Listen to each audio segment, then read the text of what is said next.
ফৰ্মখন কেনেকৈ fill up কৰে মই ৰঙা চিনেৰে দেখাই দিছোঁ। এইখন হ'ল 1 নম্বৰ পৃষ্ঠা। ফৰ্ম জমা কৰাৰ তাৰিখ, বেংকটোৰ শাখা ব্ৰাঞ্চ, শাখাৰ নম্বৰ ব্ৰাঞ্চ নং,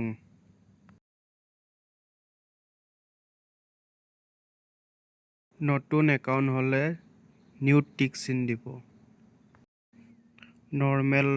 নৰ্মেলত টিক চিন দি দিব, নৰ্মেল একাউণ্ট। আবেদনকাৰীৰ নাম, আবেদনকাৰীৰ লিংগ, আবেদনকাৰীৰ বিয়া হৈছে নে নাই টিক চিন দিলে হ'ল। জন্মৰ তাৰিখ আৰু চন, আবেদনকাৰীৰ দেউতাকৰ নাম, আবেদনকাৰীৰ মাকৰ নাম, আবেদনকাৰীৰ স্বামী বা স্ত্ৰীৰ নাম। এতিয়া আহিছোঁ আমি 2 নম্বৰ পৃষ্ঠালৈ। আবেদনকাৰী ভাৰতীয় হ'লে টিক চিন দি দিব। আবেদনকাৰীৰ বছৰি ইনকাম, আবেদনকাৰীৰ ধৰ্ম, আবেদনকাৰীৰ কাষ্ট। এতিয়া আহিছোঁ 3 নম্বৰ পৃষ্ঠালৈ। আবেদনকাৰীৰ mobile number,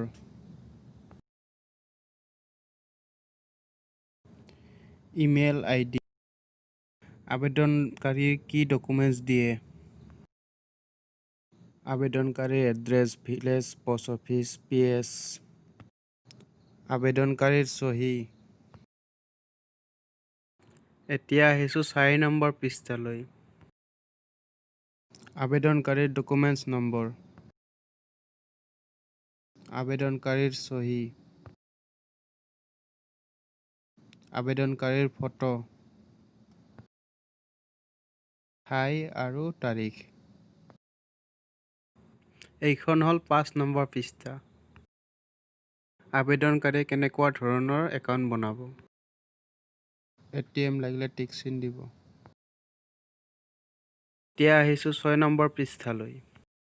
chequebook, SMS alert, net banking এইবিলাক লাগিলে ইয়াত টিক চিন দি ল'ব। এইখন হ'ল 7 নম্বৰ পৃষ্ঠা। আবেদনকাৰীৰ নাম, নমিনীৰ নাম, নমিনীৰ ফোন নম্বৰ, আবেদনকাৰীৰ কি হয়, নমিনীৰ বয়স, আবেদনকাৰীৰ চহী। এইটো হ'ল 8 নম্বৰ পৃষ্ঠা। আবেদনকাৰীৰ চহী। 9 নম্বৰ পৃষ্ঠাত একো লিখিব নালাগে। 10 নম্বৰতো একো লিখিব নালাগে। এইটো হ'ল 11 নম্বৰ পৃষ্ঠা। আবেদনকাৰীৰ চহী। এইটো 12 নম্বৰ পৃষ্ঠা। আবেদনকাৰীৰ চহী। 13 আৰু 14 নম্বৰ পৃষ্ঠাত একো লিখিব নালাগে। এইটো হ'ল 15 নম্বৰ পৃষ্ঠা। আবেদনকাৰীৰ চহী। এইটো হ'ল 16 নম্বৰ পৃষ্ঠা। আবেদনকাৰীৰ চহী। 17 আৰু 18 নম্বৰ পৃষ্ঠাত একো লিখিব নালাগে। এইটো হ'ল 19 নম্বৰ পৃষ্ঠা।